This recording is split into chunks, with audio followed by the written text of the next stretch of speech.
Hello students, कैसे हैं आप लोग? आई होप आप लोगों की पढ़ाई बहुत अच्छी चल रही होगी। देखिए, आज जो हम लोग पढ़ने वाले हैं, हम लोग आपको पता है कि सारी भाषाओं के बारे में पढ़ रहे थे। कल हम लोगों ने बुंदेली पढ़ा था, वहाँ पर हम लोगों ने फिनिश किया था। अब देखिए हम लोग कन्नौजी शुरू करने वाले हैं। तो याद रखिए, जो कन्नौजी है, यह बोली कन्नौज प्रदेश की भाषा है। कानपुर, हरदोई, शाहजहांपुर, फर्रुखाबाद, इटावा, पीलीभीत आदि प्रदेशों में कन्नौजी बोली जाती है। फिर कन्नौजी का विकास सौरसेनी प्राकृत की पांचाली प्राकृत से हुआ है। इस कारण आचार्य किशोरीदास वाजपेयी जी ने इसे पांचाली भी कहा है। कन्नौजी को क्या कहा है आचार्य किशोरीदास जी ने? पांचाली कहा है। कन्नौजी ओकारांत प्रधान बोली है। ओकारांत का मतलब क्या होता है बताइए?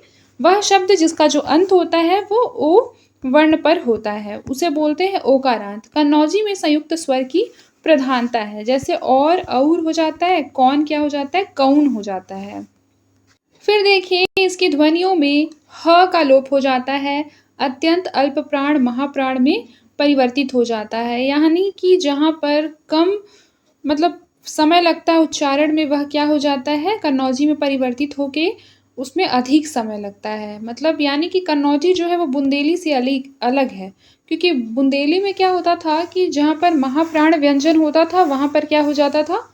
परिवर्तित होकर अल्प प्राण व्यंजन हो जाता था बुंदेली में। लेकिन कन्नौजी में उल्टा है। कन्नौजी में है कि जहाँ अल्प प्राण होगा, वहाँ से महाप्राण में चेंज हो जाएगा। जैसे देखिए, साथ जो है साथ, वो सात हो जाएगा। हाथ जो है वो हाथ इत्यादि। य के स्थान पर ज का प्रयोग होता है। आप लोगों ने सुना होगा ना यज्ञ, लेकिन यहाँ क्या हो जाता है? जग। आप लोगों ने सुना होगा अपनी दादी नानी इत्यादि लोगों को, वो लोग यज्ञ को क्या बोलते हैं? जग बोलते हैं।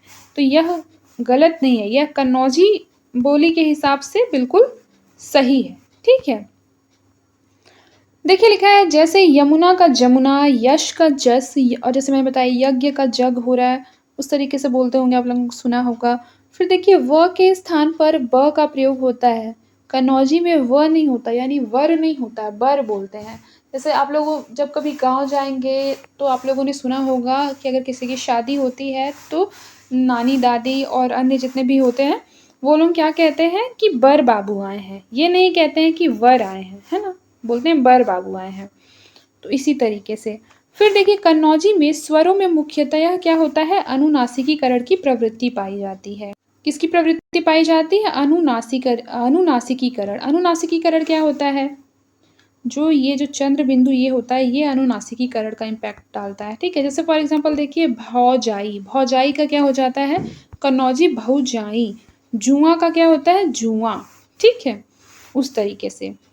अब हम लोग पूर्वी हिंदी की ओर चलते हैं। देखिए पूर्वी हिंदी का विकास अर्धमागधी प्राकृत से हुआ है। ये question last year CG set में पूछा गया था। ठीक है, ये अर्धमागधी प्राकृत से हुआ है। देखिए लिखा है पूर्वी हिंदी की प्रमुख बोलियां निम्नलिखित है। पूर्वी हिंदी में कौन कौन सी बोलियां आती है? अवधी आता है, छत्तीसगढ़ी आता है, लेकिन हम लोग अवधी से शुरू कर रहे हैं। देखिए अवध की बोली क्या होती है? अवधी होती है। अवध प्रांत के अंतर्गत लखीमपुर खीरी, सीतापुर, हरदोई, लखनऊ, बाराबंकी, बहराइच, गोंडा, फैजाबाद, उन्नाव, रायबरेली आदि जिले आते हैं। इनमें हरदोई जिले को छोड़कर अन्य सभी जिलों में अवधी बोली जाती है। ब्रज भाषा के पश्चात अवधी ही साहित्य की दृष्टि से समृद्ध रही है। अवधी को पूर्वी तथा कोसली भी कहा जाता है। अवधी में पर्याप्त मात्रा में क्या हुआ है? साहित्य सृजन हुआ है। तुलसीदास। तुलसीदास किसका मतलब? तुलसीदास जी का जो ग्रंथ है रामचरितमानस, और जायसी का जो ग्रंथ है वो है पद्मावत, कुतुबन का है मृगावती, लाल दास का ग्रंथ है जानकी रामायण, नाभा दास का जो ग्रंथ है वो है भक्तमाल, अग्रदास का जो ग्रंथ है वो है ध्यान मंजरी, नूर मोहम्मद का जो ग्रंथ है वो क्या है? इंद्रावती, मंझन का ग्रंथ है मधुमालती, उस्मान का है चित्रावली आदि अवधि के प्रमुख कवि एवं साहित्यकार रहे हैं। फिर देखिए लिखा है अवधि में ए का उच्चारण ऐ और औ का उच्चारण औ के रूप में होता है। जैसे लिखा है कैसा, कैसा क्या हो जाएगा? कैसा। पैसा का क्या हो जाएगा? पैसा। औरत का क्या हो जाएगा? औरत। ये अवधि भाषा में औरत को औरत बोलते हैं। यानी जो औ का उच्चारण होता है औ, वो क्या बदल के हो जाता है? औ हो जाता है। ठीक है, अगर आप इसको नोट डाउन करेंगे तो लिख देंगे कि अवधी भाषा में औ के स्थान पर औ का प्रयोग होता है। ठीक है, जैसे कि औरत का औरत, एग्ज़ाम्पल भी लिख देंगे। फिर देखिए शब्दांत में आने वाली ध्वनि व निश्चित रूप से ऊ हो जाती है। जैसे मान लीजिए शब्दांत यानी शब्द के अंत में व है, जैसे कि यहाँ लिखा है नाव, तो वह क्या हो जाती है? नाव हो जाती है, नाव। यानी व हो जाती है ऊ अवधी भाषा में। फिर देखिए अवधि में अकारण र का आगमन होता है, जैसे पसंद को परसंद बोलते हैं। मतलब कि अकारण, वहाँ कोई विशेष कारण होता नहीं है र आने का, लेकिन फिर भी हो जाता है। जैसे वियोग का विरोग हो जाएगा। अब आगे बढ़ते हैं।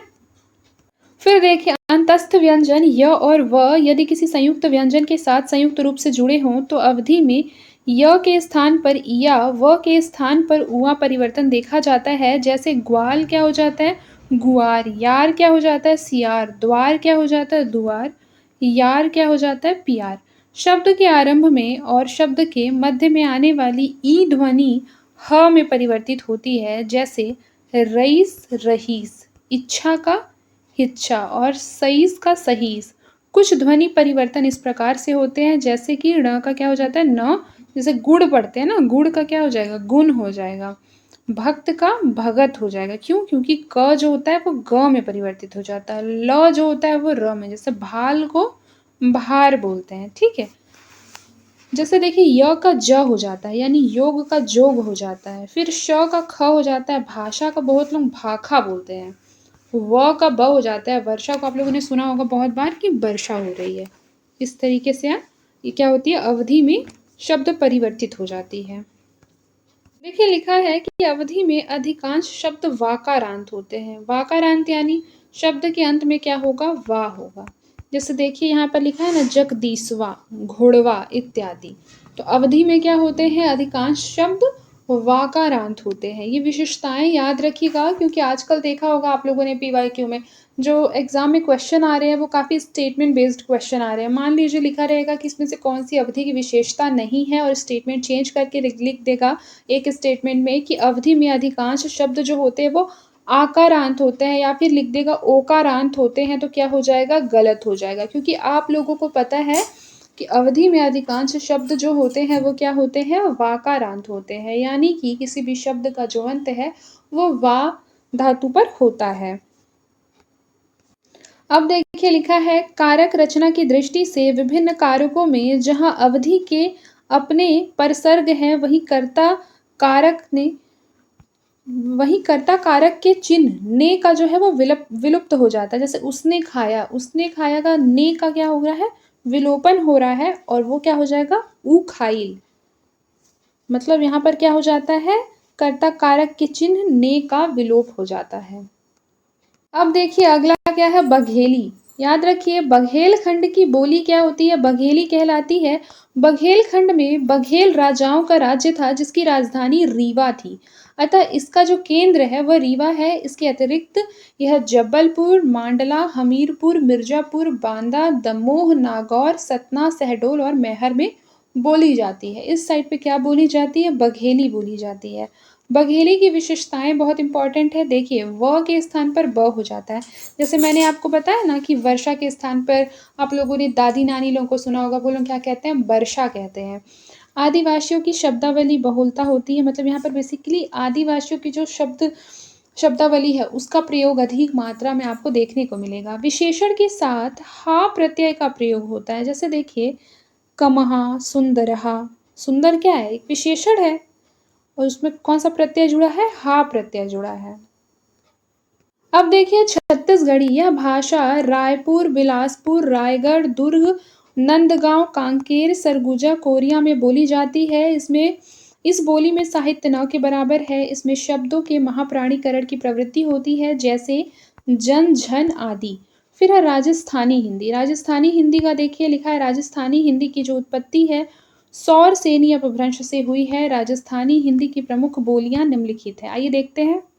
सबसे पहला क्या है? मारवाड़ी। याद रखिएगा मारवाड़ी जो है वो राजस्थान के मारवाड़ क्षेत्र में बोली जाने वाली एक बोली है, और शुद्ध मारवाड़ी जोधपुर एवं उसके आसपास बोली जाती है। कुछ मिश्रित रूप जैसे कि अजमेर, किशनगढ़, मेवाड़, सिरोही, पालनपुर व जैसलमेर में भी बोली जाती है। मारवाड़ी भाषा का प्राचीन नाम मरु भाषा है। देखिए, मारवाड़ी राजस्थानी हिंदी की प्रमुख साहित्यिक भाषा रही है। मारवाड़ी की लगभग 14 उपबोलियां हैं। साहित्यिक मारवाड़ी का शुद्ध रूप जोधपुर एवं उसके आसपास के भागों व शेखावटी क्षेत्र में मिलता है।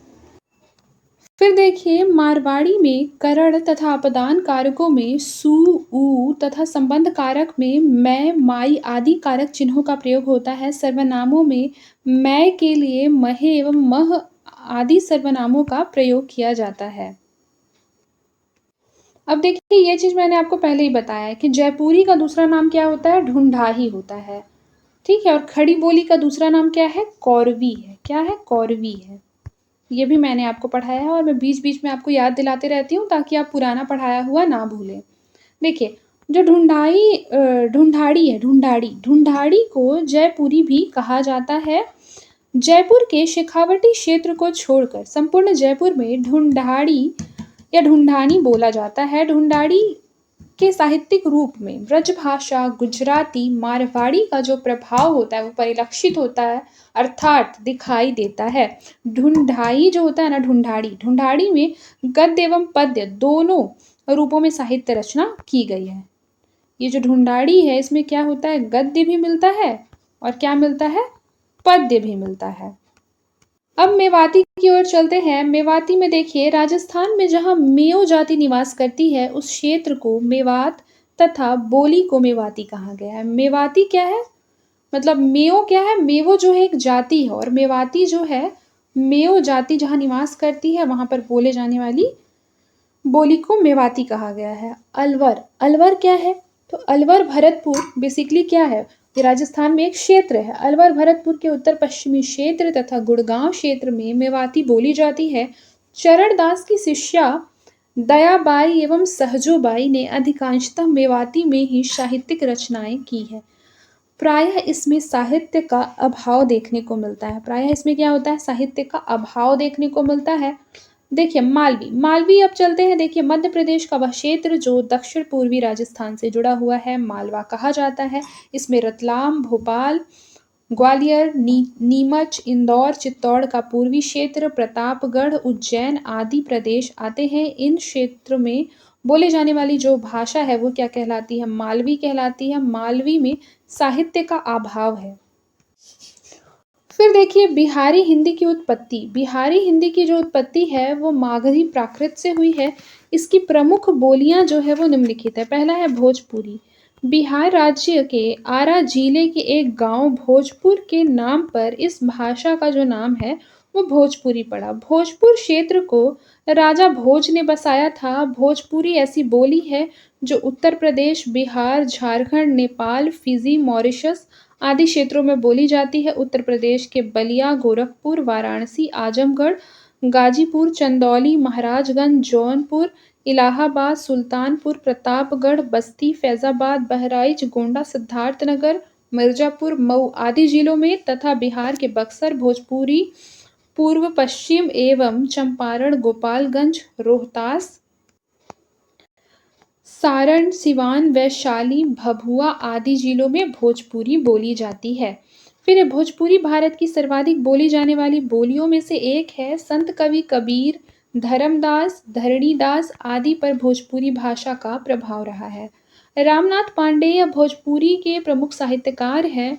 भोजपुरी में स्त्रीलिंग संज्ञाएं इकारांत में बोली जाती है जैसे बहिनी, आगी आदि। भोजपुरी में र का लोप हो जाता है जैसे कि जो लरिका होता है वह क्या हो जाता है? लइका हो जाता है। आपने सुना होगा कि लड़का को लइका बोलते हैं और लड़की को लइकी बोलते हैं भोजपुरी में। अब देखिए, अब चलते हैं मैथिली की ओर। मैथिली जो है मगध के ऊपरी क्षेत्रों तथा नेपाल में बोली जाती है। दरभंगा, समस्तीपुर, शिवहर, मधुबनी, पूर्णिया, कटिहार, सीतामढ़ी, किशनगंज, जमशेदपुर, देवघर आदि क्षेत्रों में तथा नेपाल के 8 जिलों सरलाही, धनुषा, मोहतारी, सप्तरी एवं रौतहट, मोरंग, सुनसरी तथा सिरहा में मैथिली बोली जाती है। मैथिली जो है भाषा वह एकमात्र बोली है जिसे भारतीय संविधान की 8वीं अनुसूची में शामिल किया गया है। झारखंड राज्य में मैथिली को दूसरे राजभाषा का दर्जा प्राप्त है। ये जो लाइन है ये बहुत ज़्यादा इम्पोर्टेंट है, इसे एज़ इट इज़ आप लोग कॉपी में नोट डाउन करेंगे कि मैथिली एकमात्र वह बोली है जिसे भारतीय संविधान की 8वीं अनुसूची में शामिल किया गया है। झारखंड राज्य में मैथिली को दूसरी राजभाषा का दर्जा प्राप्त है। अब देखिए लिखा है विद्यापति गोविंद दास चंदा झा आदि मैथिली के प्रमुख साहित्यकार रहे हैं नागार्जुन। नागार्जुन आपको पता होगा कि नागार्जुन जो है वो कविताओं की रचना यात्री उपनाम से करते थे। कई बार ये एमसीक्यूज में पूछ सकता है कि यात्री नाम मतलब यात्री किसका उपनाम है, ठीक है, ये यात्री नाम से रचनाएं कौन लिखते थे, तो याद रखिएगा नागार्जुन। तो जो नागार्जुन है वो हिंदी के साथ साथ मैथिली के भी महानतम कवि थे। वी ऑल नो दैट इन्हें मैथिली में लिखी रचना पत्रहीन नग्न गाछ के लिए साहित्य अकादमी पुरस्कार मिला था। इसलिए ये क्या हो जाएगा, ये बहुत इंपॉर्टेंट रचना है, इसका नाम आपको याद होना चाहिए। प्रकाशन वर्ष भी आप लोग देख लेंगे और किसके द्वारा लिखा गया है, नागार्जुन के द्वारा, और कौन सी भाषा में, मैथिली भाषा में लिखा गया है। ये इसके इर्द गिर्द जितने क्वेश्चन बनाए जा सकते हैं एक बार आप लोग उससे देख लेंगे। अब देखिए मगही, मगध क्षेत्र में बोली मगही कही जाती है। इसके अंतर्गत गया, पटना, भागलपुर, हजारीबाग आदि क्षेत्र आते हैं। भोजपुरी मगही में अत्यधिक समानताएं देखने को मिलती है। पहाड़ी हिंदी, जॉर्ज ग्रियर्सन ने पहाड़ी हिंदी को मध्य पहाड़ी कहा है। पहाड़ी हिंदी का विकास जो है वो खस प्राकृत से हुआ है। पहाड़ी हिंदी की प्रमुख बोलियां इस प्रकार से है।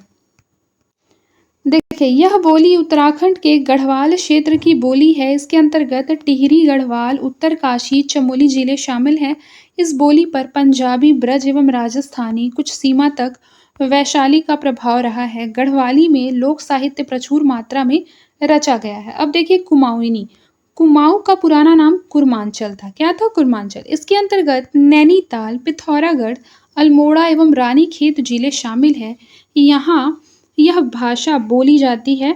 कुमाऊनी की 12 उपबोलियां हैं। कितनी है, 12 उपबोलियां हैं, जिसमें कि खस जो है वो प्रमुख एक उपबोली है। इसको एकदम अच्छे से याद रखिएगा।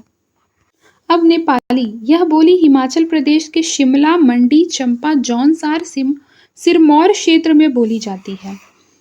ठीक है, इसको भी याद रखना है आपको। अब देखिए हम लोग हिंदी के विविध रूप पढ़ेंगे जिससे कि हम लोगों को हिंदी के विकास क्रम को समझने में हेल्प मिलेगी। तो चलिए ये शुरू करते हैं बिना किसी देरी के, क्योंकि आपका सिलेबस काफ़ी बड़ा है और हम लोगों को सिलेबस के एक एक पॉइंट कवर करने हैं। ठीक है, तो आपकी मुझे जहाँ तक लगता है पेपर 2 हम लोग कर रहे हैं ना, नेट जेआरएफ का पेपर 2, तो पेपर 2 का मुझे जहाँ तक लगता है 100 क्लासेज होंगी। 100 क्लासेज में से अभी मात्र 3-4 क्लासेज ही हुई है जून 2025 के लिए। तो हम लोगों को जल्दी जल्दी कवर करना पड़ेगा, तभी हम लोग सारा सिलेबस कवर कर पाएंगे, प्लस उसको रिवीजन कर पाएंगे। उसके बाद हम लोग इसमें एमसीक्यूज़ भी सॉल्व करेंगे।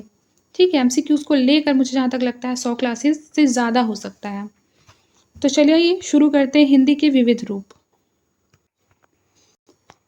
हिंदी के विविध रूप, हिंदी के विविध रूपों में हिंदी, उर्दू, दक्षिणी तथा हिंदुस्तानी को शामिल किया जाता है। किसे किसे शामिल किया जाता है, हिंदी, उर्दू, दक्षिणी एवं हिंदुस्तानी को। हिंदी देखिए, पहला क्या है, हिंदी है।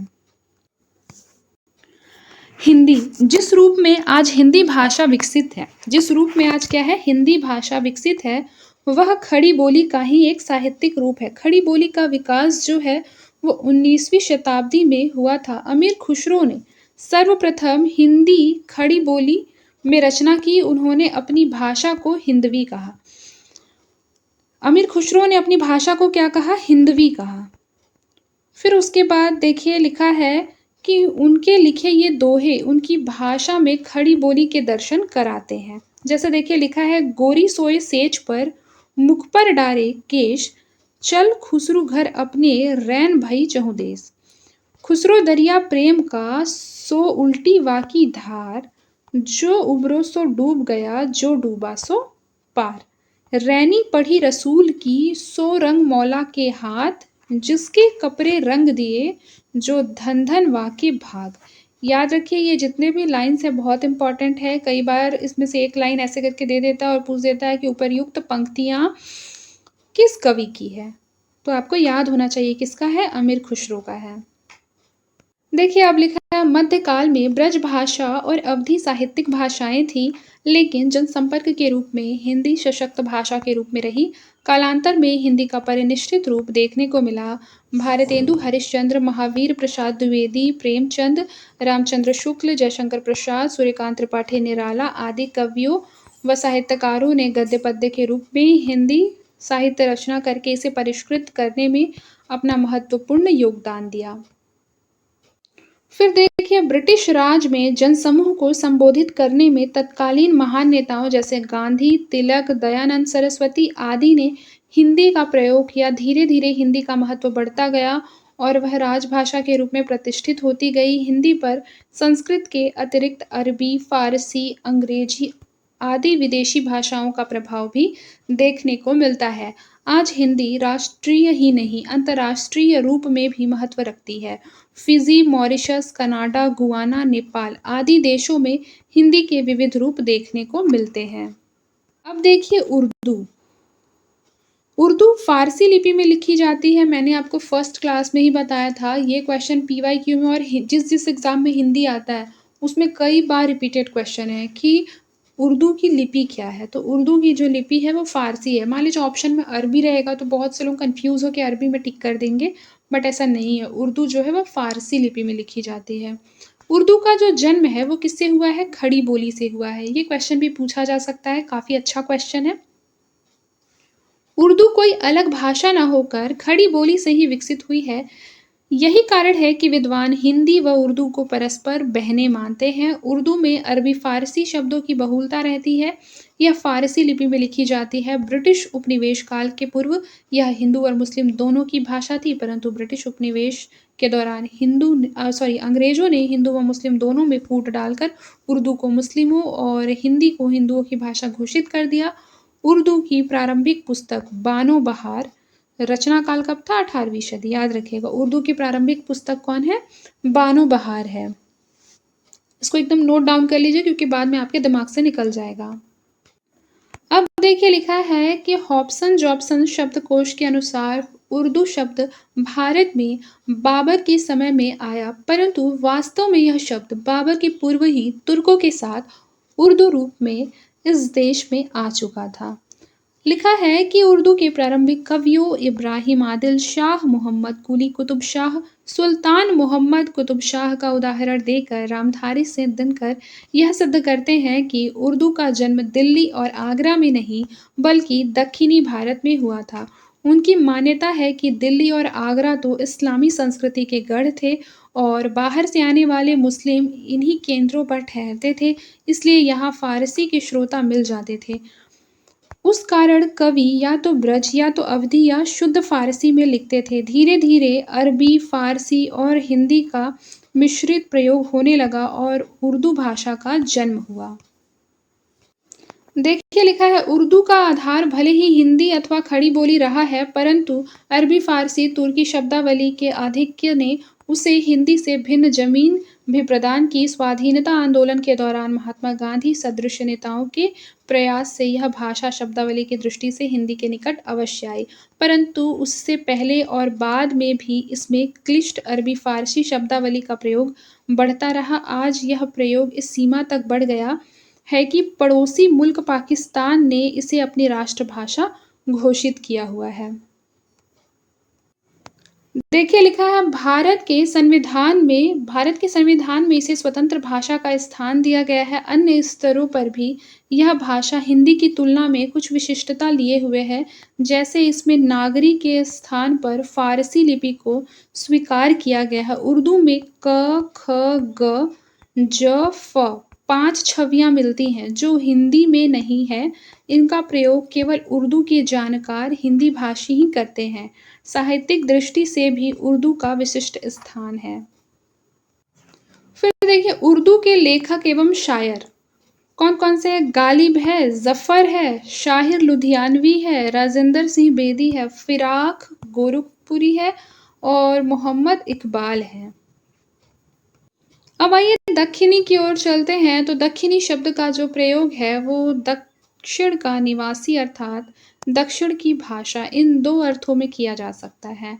भारतीय साहित्य में दक्षिण पंथ शब्द का प्रयोग अनेक स्थानों पर मिलता है। भारत में मुस्लिमों के आने के बाद यह दक्षिण पथ की ही दक्षिण कहलाया और इस प्रदेश की जो भाषा है वो दक्षिणी कहलाई। यानी दक्षिण प्रदेश जो है वह क्या कहलाया? दक्षिण कहलाया एवं इस प्रदेश की जो भाषा है वह क्या कहलाई? दक्षिणी कहलाई।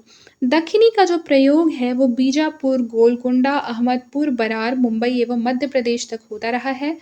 इस भाषा के लिए दक्षिणी नाम का जो प्रयोग है वो पहली बार 17वीं शताब्दी में देखने को मिलता है। देखिए लिखा है दक्षिणी कोई स्वतंत्र भाषा ना होकर मूलतः 14वीं-15वीं सदी की बोली है। भारत में आने पर सभी मुस्लिमों ने माध्यम भाषा खड़ी बोली को ही स्वीकार किया। मुस्लिमों के साथ-साथ वहाँ रहने वाले हिंदुओं ने भी इस बोली को स्वीकार किया और इस प्रकार दक्षिण में दक्षिणी प्रचलित हो गई। प्रसिद्ध इतिहासकार गारसा दत्तासी दक्षिणी को हिंदी का ही एक अन्य नाम स्वीकार करते हैं। गारसा दत्तासी दक्षिणी को क्या स्वीकार करते हैं? हिंदी का ही एक अन्य नाम स्वीकार करते हैं। उनके अनुसार दक्षिण में प्रयुक्त हिंदू मुसलमानों की मिश्रित भाषा दक्षिणी है। ग्रियर्सन महोदय भी दक्षिणी को हिंदुस्तानी का ही एक रूप मानते हैं। मतलब गारसा दत्तासी भी दक्षिणी को हिंदुस्तानी भाषा का एक रूप मानते हैं और जॉर्ज ग्रियर्सन भी दक्षिणी को हिंदुस्तानी का ही एक रूप मानते हैं। इसका जो प्रयोग है वो मुख्य रूप से दक्षिण के मुस्लिम करते हैं। ये इम्पॉर्टेंट हो गया ये वाला पॉइंट। आप यहाँ से लेकर यहाँ तक इसे अच्छी तरह से नोट डाउन कर लेंगे। अब देखिए लिखा है सुनीति कुमार चटर्जी ने इसे हिंदुस्तानी तो नहीं परंतु उसकी सहोदर भाषा स्वीकार करते हैं। रामविलास शर्मा दक्षिणी को खड़ी बोली का ही एक विशिष्ट रूप मानते हैं। डॉक्टर भोलानाथ तिवारी इसे प्राचीन खड़ी बोली मानते हैं। मलिक मोहम्मद भी डॉक्टर तिवारी के मत से सहमत हैं। दक्षिणी भाषा में खड़ी बोली के अतिरिक्त ब्रज, हरियाणवी, मेवाती, पंजाबी एवं कुछ अवधी के रूप भी पाए जाते हैं। इसका तात्पर्य यह नहीं है कि दक्षिणी इन सभी भाषाओं एवं बोलियों से प्रभावित है, वरन इन सभी बोलियों का विकास जो है वो एक साथ हुआ है। आगे देखिए लिखा है कि दक्षिणी भाषा में गद्य एवं पद्य दोनों विधाओं में साहित्य की पर्याप्त मात्रा की रचना हुई है। 15वीं से 18वीं सदी में दक्षिणी को बहमनी वंश तथा अन्य राजाओं का आश्रय प्राप्त होने के कारण इस भाषा में साहित्य लेखन को काफी बल मिला। दक्षिणी का जो प्रारंभिक साहित्यकार है वो है ख्वाजा बंदा नवाज गेसुद्राज। या ये बहुत इंपॉर्टेंट लाइन है, इसको नोट डाउन कर लीजिए कि दक्षिणी का जो प्रारंभिक साहित्यकार है वह कौन है? ख्वाजा बंदा नवाज गेसुद्राज। इनकी जो रचना है वह है मिराजुल आशिकीन दक्षिणी। ये गद्य का प्रथम उदाहरण है। याद रखिए ये जो रचना है मिराजुल आशिकीन दक्षिणी यह एक गद्य रचना है। मान लीजिए स्टेटमेंट में आ जाता है कि मिराजुल आशिकीन दक्षिणी पद्य का एक उदाहरण है तो ये गलत हो जाएगा। क्यों? क्योंकि ये गद्य का उदाहरण है। अब देखिए दक्षिणी के कुछ अन्य प्रमुख साहित्यकारों के नाम देख लेते हैं। देखिए दक्षिणी के कुछ प्रमुख साहित्यकार सबसे पहले क्या हो जाएगा? सबसे पहले शाह मिराजी, फिर है सैयद मोहम्मद हुसैनी, गुलाम अली निज़ामी, फिर है शाह बुरहानुद्दीन, अब्दुल्ला बेलूरी, शेख अशरफ, फिर है मोहम्मद कुली कुतुब शाह। अब देखिए दक्षिणी जो है वो दक्षिण की भाषा होने के कारण दक्षिणी कहलाई है। इसकी जो लिपि है वो उर्दू के समान क्या है? फारसी लिपि है। इसे गुजरी भी कहते हैं क्योंकि दक्षिणी का गुजरात में प्रयुक्त होने वाला रूप गुजरी भी कहा जाता है। इसमें अरबी फारसी के अतिरिक्त गुजराती शब्द भी मिलते हैं। दक्षिणी भाषा की विशेषताएं देखिए दक्षिणी भाषा की विशेषताएं क्या है? दक्षिणी भाषा की विशेषताएं निम्नलिखित है। पहला है खड़ी बोली के सभी स्वर दक्षिणी में मिलते हैं। खड़ी बोली के सभी स्वर किस में मिलते हैं? दक्षिणी में मिलते हैं। खड़ी बोली के सभी व्यंजनों का जो प्रयोग होता है वह भी इस भाषा में मिलता है। अब देखिए दक्षिणी में अल्प प्राण, महाप्राण, घोषत्व, अघोषत्व आदि विशेषताएं पाई जाती हैं। संयुक्त व्यंजनों के स्थान पर न का प्रयोग होता है। जैसे चांदनी का क्या हो जाता है? चाननी हो जाता है। फिर है कर्ता के परसर्ग ने और नै है।